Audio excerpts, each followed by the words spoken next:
People often ask why animals mean so much to me, and I can dedicate myself so much to making people care more about them when there's so much human suffering in the world.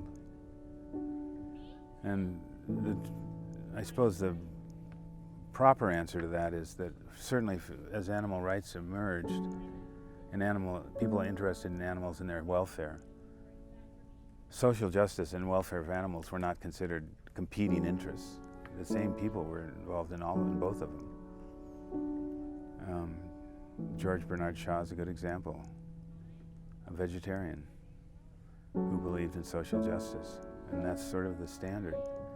Why some people, I think the insistence that they are somehow competing is a relic of the old notion that animals are less than us and we shouldn't have to deal with them. And if you begin to think that they are more than we've given them credit for, that raises them some. Doesn't mean that humans are any less important.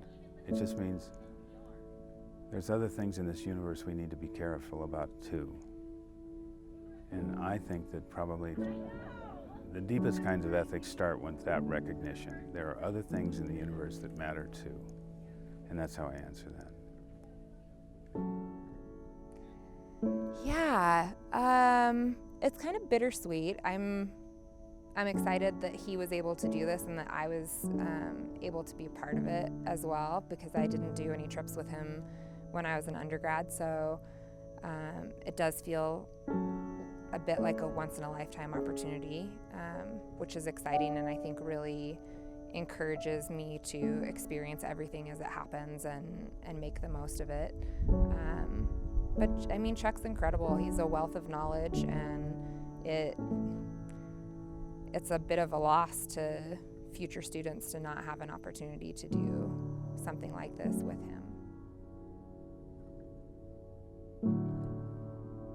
He's left a great legacy. Like, it's time for somebody else to pick up the torch. He's fantastic, and he has great stories from all over the world that he'll continue to tell, and I know that that will, in and of itself, be a legacy that really inspires other people.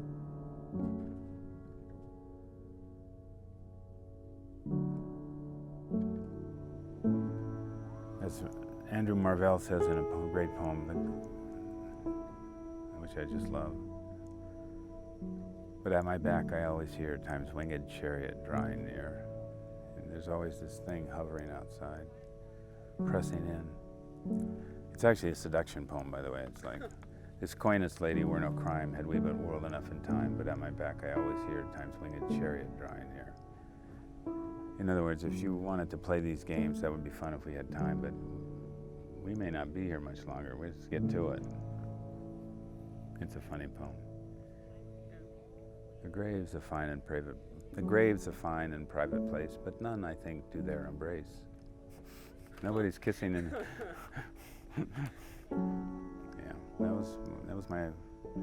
was what I've trained in. I still love poetry.